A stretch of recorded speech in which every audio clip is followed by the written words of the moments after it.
saya ingin menyampaikan ya, tugas kita itu untuk masing-masing Kolda itu tugasnya adalah mensukseskan kandidat bupati atau wali kota. Dan untuk level provinsi, Kolwil, itu khususnya tugas utama saya adalah mensukseskan calon gubernur Jawa Barat.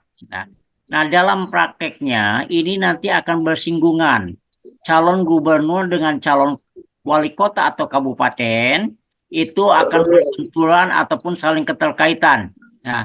Oleh karena itu saya ingin mendapatkan data dari teman-teman semua, ya, kandidat-kandidat yang ada di wilayah masing-masing, tolong sampaikan ke saya, tolong isi tabel yang pernah saya kasihkan, ya, daftar kandidat per saat ini, ya, di mana di situ ada kriteria-kriteria yang harus disampaikan daripada kandidat sendiri. Pertama, itu adalah kemampuan dia dalam hal keuangannya.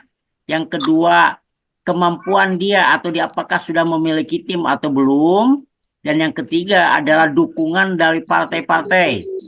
Sehingga dengan 3 faktor itu saja, faktor keuangan, kemudian faktor tim suksesnya, dan ditambah dengan faktor dukungan dari partai, kita bisa melihat kira-kira siapa saja kandidat yang berpeluang untuk sukses, ya, saat itu.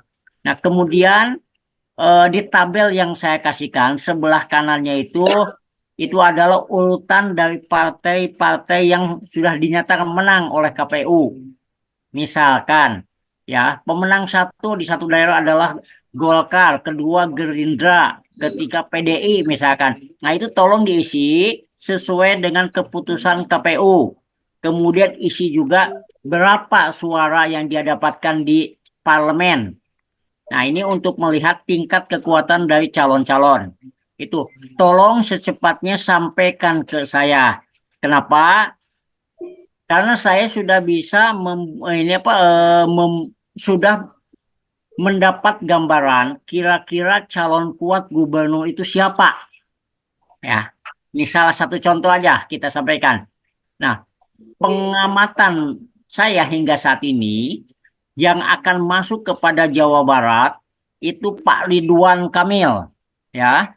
Walaupun masih digadang-gadang, beliau itu antara DKI, Jawa Barat atau jadi menteri.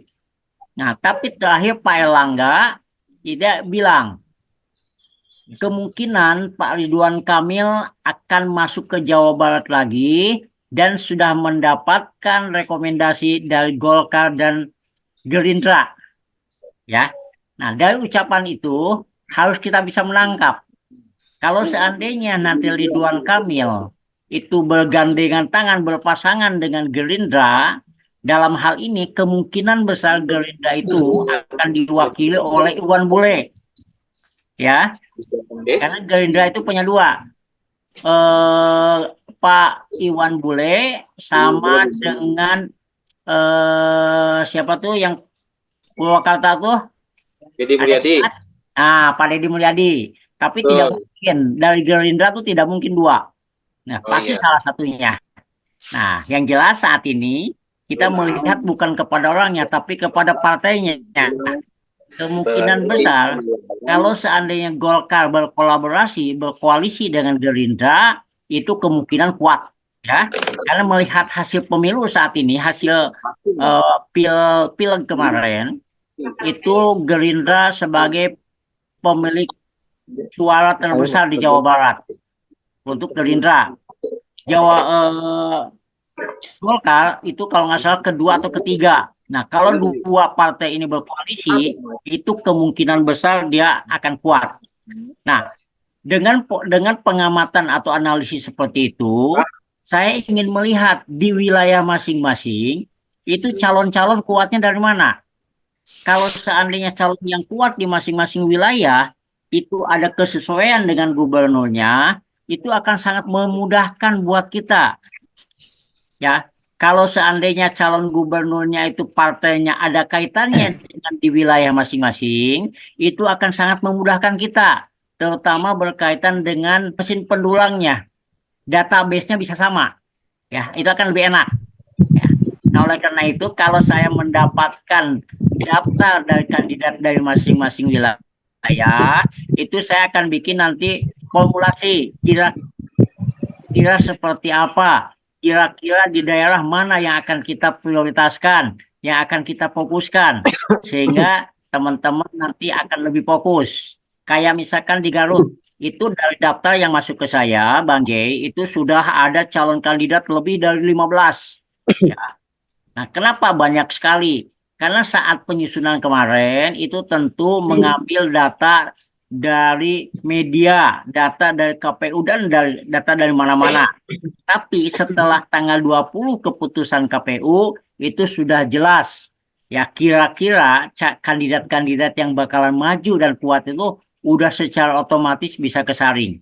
Terutama dalam hal dukungan dari partai. Ya. Nah, dengan demikian, salah satu contoh saja Bang Jay saya sampaikan, di situ kan banyak sekali calon-calon. Di antaranya adalah calon dari Golkar, kalau nggak salah yang Bayi bilang. Dan Ya, kemudian juga ada calon dari Gerindra, gitu kan? ya, Nah, saya sudah Pak mendapatkan, Deden. Pak Deden, saya sudah mendapatkan info dari yang lain, itu memang Pak Deden kemungkinan besar akan digadang oleh Gerindra untuk masuk sebagai ke dalam bursa calon bupati. Nah, Betul, betul. kebetulan Golkar dan Gerindra itu kalau misalkan itu terjadi di Garut, itu ada sinerginya dengan Golkar dan Gerindra di gubernur, Ya, ya. bagus, kuat. Sehingga itu akan gampang sekali nanti buat kitanya. Oke. Ya, Kemudian kabupaten, Kabupaten Tasik itu kemungkinan juga Pak Iwan Saputra. Nah, itu kemungkinan ini menjadi kandidat yang cukup kuat. Tinggal wakilnya kita belum tahu. Nah, sedangkan Kota Tasikmalaya itu kandidat yang paling kuat itu dari Gerindra, ya. Nah, hanya sayangnya Golkarnya itu berseberangan. Nih. Nah, pola-pola seperti ini, kalau seandainya datanya lengkap masuk ke kita, akan kita petakan nih, ya. Sehingga dengan adanya pemetaan itu akan memudahkan kita nanti untuk menggarap kandidat-kandidat mana yang punya potensi cukup kuat untuk kita garap. Bisa dipahami oleh semua? Nah, kemudian ini juga termasuk Pak ini, Pak Rais Budianto. Itu juga nanti bisa ngelihat ya Pangandaran. Kira-kira siapa nih calon kandidatnya. Siap, Nah, nanti besok saya terjun. kebetulan Pak Pangandaran ini kan baru masuk. Ya, besok saya kirimkan tabel isian ya. Tabel Siap, siap. isian, tolong nanti isi itu nama-nama kandidat yang sudah mulai kedengaran. Kemudian partai-partai yang menang, yang sudah Siap, siap, diumumkan siap. oleh KPU. Siap, Pak, siap. Demikian juga untuk ini Pak Hernawan, Siap, ini kota Cirebon Pak ya. Tadi sudah bisa menanggap Pak ya. Walaupun ini siap. teman-teman baru, besok akan kita Insya kasih Allah. pengetahuan awal. Ya, pengetahuan awal. Tapi Amin. malam ini boleh mendengarkan apa yang kita bicarakan saat ini itu sebagai masukan. Sebetulnya ini sudah masuk ke tahap Nuhun, nuhun. kedua dan ketiga ya. Ini Istilahnya mangga. Bapak loncat kelas nih, loncat kelas, tapi besok balik lagi kelas di bawah dulu untuk menambah pembekalan ya. Oke. Mangga, siap. Nah, Nuhun. yang lain juga sama polanya kayak gitu ya, secepatnya. Nah, kenapa? Semakin cepat info masuk ke kami, semakin cepat kami bikin pemetaan, ya. Itu dan akan semakin cepat kita garap dan itu nanti akan saling berkesinambungan dan saling berkaitan, ya. Nah, insya Allah semakin cepat kita deal dengan calon-calon kandidat, itu semakin cepat implementasi berbagai ketentuan untuk kita semua. Pak Haji, Pak Ya, Haji jadi gini. Sementara teman-teman Korda dan yang lain lah yang fokus sama kandidat, alangkah bagusnya pihak Korcamnya juga jangan dianggurin gitu.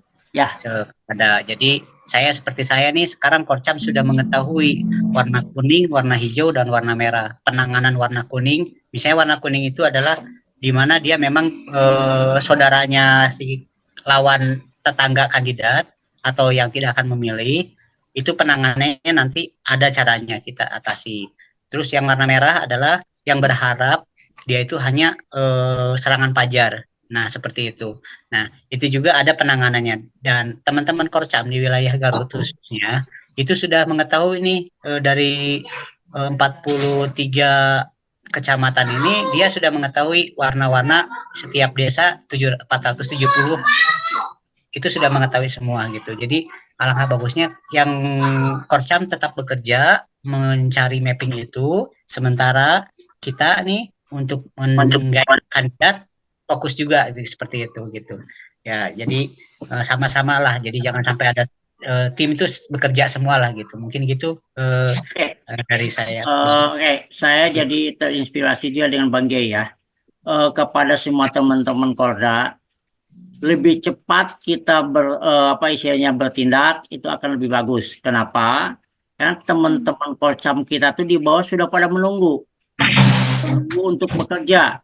Nah, jangan sampai tim yang sudah kita bikin itu hilang kesabarannya. Aduh, ini mulai-mulai nih, kapan nih mulainya, gitu kan? Nah, oleh karena itu, kalau seandainya Korda cepat bergerak atau siapapun untuk mendekati kepada kandidat dan deal dengan kandidat, maka akan lebih cepat Korcam-Korcam kita untuk bekerja dan akan lebih cepat juga untuk mendapatkan apa imbalannya. Oleh karena itu, di tahap-tahap saat ini ketergantungan kepada Korda ya itu cukup besar, ataupun kepada kalau Korda misalkan belum siap ya, tolong cari juga mediator-mediator luar yang sekiranya bisa menghubungkan kita kepada kandidat-kandidat yang ada, atau mediator dalam. Buat kami sama saja, yang penting lebih cepat itu lebih bagus, sehingga teman-teman di Korcam bisa secepatnya bekerja. Halo, saya Pak Haji. Pak Teguh, silakan. Ya, Pak Haji.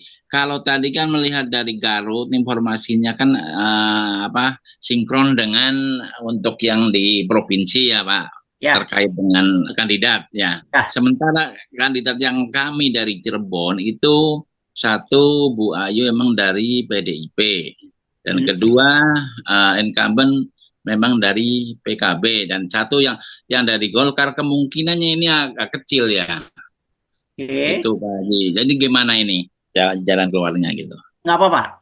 Yang tadi ada keselarasan dengan gubernur itu lebih kepada harapan kita, idealisnya seperti itu. Ya, kalau pun di bawahnya berbeda, ya nanti akan kita tangani bersama-sama, tangani khusus. Artinya apa? Ya, nanti kita akan bicarakan secara detail teknis ya. Pas di antara itu lebih kepada kasus ya, di antara kita aja. Kan? Kecuali kalau banyak daerah yang lain. Jadi tetap untuk daerah, kalau seandainya di daerah itu yang kuatnya adalah bukan Golkar ataupun bukan Gerindra, nggak jadi masalah, tetap kita tanganin. Ya, karena tugas bapak-bapak, ya tugas Korda, tugas utamanya adalah memenangkan kandidat yang kira-kira itu nanti bisa kita perjuangkan di wilayah masing-masing. Gitu ya. Nah, adapun ada keselarasannya dengan gubernur, nah kita akan siasati nanti seperti apa kontribusi di Korda itu untuk mendukung juga gubernurnya. Ya, tugas utama tetap memenangkan bupati atau wali kota di daerah masing-masing. Ada tugas kedua, yaitu apa? Mendukung pencapaian suara untuk gubernur. Nah, kalau contoh Garut, sekali dia jalan, ya otomatis bupati sama gubernurnya akan berjalan memberikan kontribusi yang sama. Tetap aja Pak Teguh ya. Baik, dengan kekuatan di wilayah masing-masing.